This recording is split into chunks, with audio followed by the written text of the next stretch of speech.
out there as well, something called the LETs that you probably have heard about. Is that something that you feel is a good idea? Could that really Yeah, it's a very good idea, because it's again about bringing power back to communities, and also about communities establishing their identities, because we hear repeatedly, and I think it's true, that communities are dying in the modern consumer world, where everything is, where the corporations prefer everything to be like every other community, and every shop front to be like the shop fronts in all the other communities. So having your own community currency can be quite a powerful way of keeping work and keeping product local.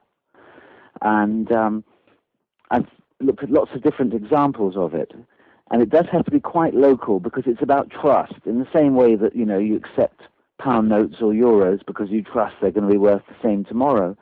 There has to be this level of trust in a local currency that you are going to be able to spend it tomorrow. And normally local currencies work in conjunction with local barter organizations. So you might barter your time with somebody else, and do some babysitting in return for some mending or whatever it might be. Yes. And then you get paid in these tokens or local currencies, but which you can also spend in local stores, but stores that provide local product, whether that's locally grown food or locally made craft objects, but where it's stuff that nobody at any point had to pay, take credit for or pay normal money for, then local currencies can work really well. One thing I want to ask you, Nick, is in regards to this idea of what happened when you looked at off-grid America. The U.S. is a big country, so they have colder climates there, of course, as well. But we here up in the north, we have a little bit different situation, because during wintertime, it's more difficult to keep the house warm and all this stuff. Do you think that there's a huge difference that, for instance, people who live more south will have an easier time to be off-grid than we might have up here in the north? What's your take on that, Nick? I think it is easier in the south, and that's why America's population is trending towards the southwest. But I still also, and by the way, my next project is off-grid Europe, but I haven't started that one yet. Mm-hmm. But I did come across many, many very successful off-grid communities and individual houses in the northeast of America, right up in the snow belt, using natural resources, i.e. wood, for heat, but also using things like ground source heat pumps, and also using good old-fashioned architectural techniques, so that the heat doesn't really vary. If you have very, very thick walls and the right kind of architecture, then your heat is never going to fall much below 50 degrees anyway. Yeah. That's absolutely right. I mean, there's different ways you can go about in order to, as you say, keep the heat inside the house. So, for instance, everything you have, appliances and so forth, helps to contribute to the heating of the house. Your computer, your television, whatever it is that you have going. And why do you think that it is that we haven't implemented this yet? Is that by the same hand of propaganda, if you will, that has also tried to get us dependent on the electricity, on the power company, so to speak? Very much so. Yeah.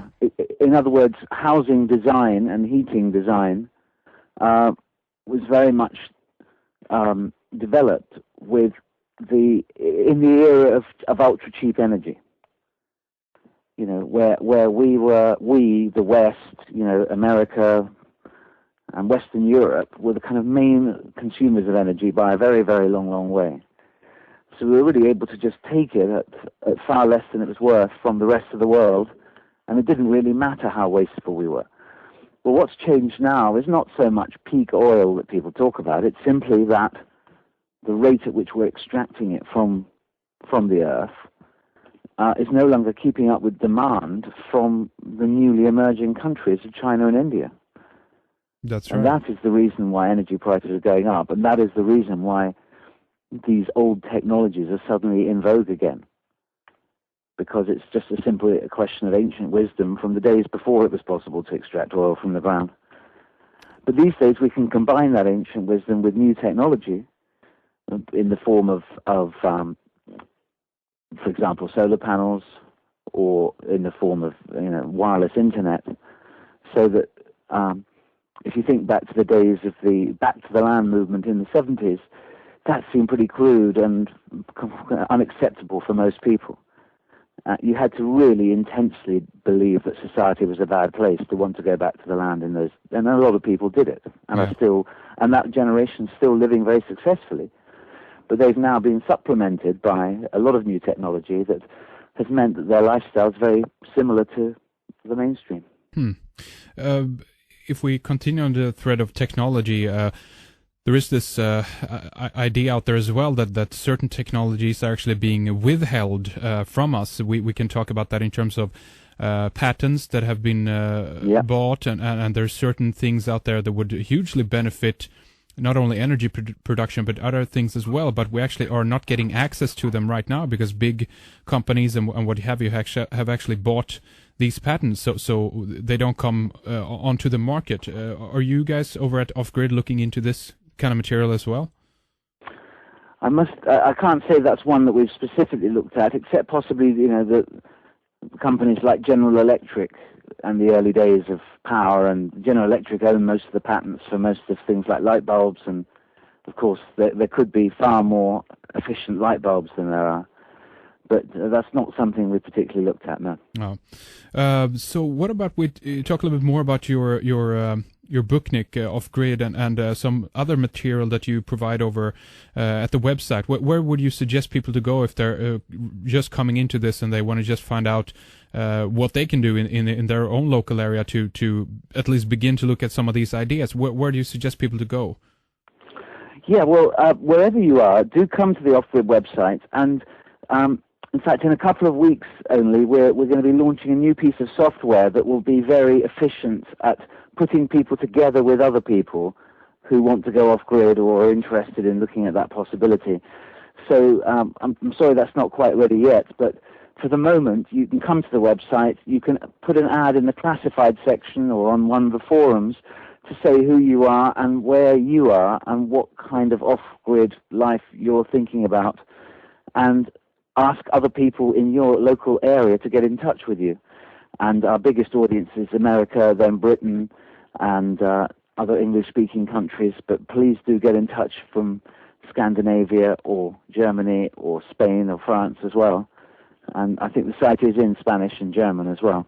Oh, wonderful. So you want people from all over the world to check in on the website and try to build that network, right? And please use it as a resource. There's a lot of information there about different kinds of solar panels and different people, lots of case studies of people who are doing it and how they're doing it. But most of all, it's a way for you to meet other people who are also interested in the off-grid life, and find local people to you or people with the same problems as you, even if they're not local, and find answers together. How about propulsion for cars, Nick? You mentioned before that you have alternatives for that. You have a diesel engine, so you can do it on different kinds of vegetable oils and things like that. But we hear about the dawning of the electrical car now, and the question, of course, is, well, great, you can just plug it into your wall and charge it up. But the question is, well, how much will that cost, and where's that energy coming from? Do you see that as a big,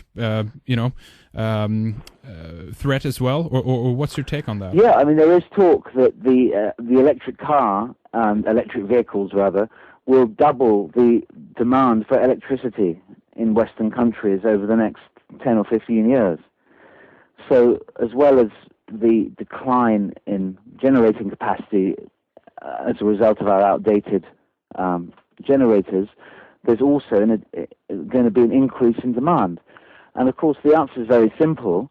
There's no harm in electric cars, for example, but not if the power comes from old smokestack generators or necessarily from nuclear. I mean, some Greens are now adopting nuclear and saying that it is the answer. But for me, the nuclear power stations are too big, too centralized, too expensive, too corporate,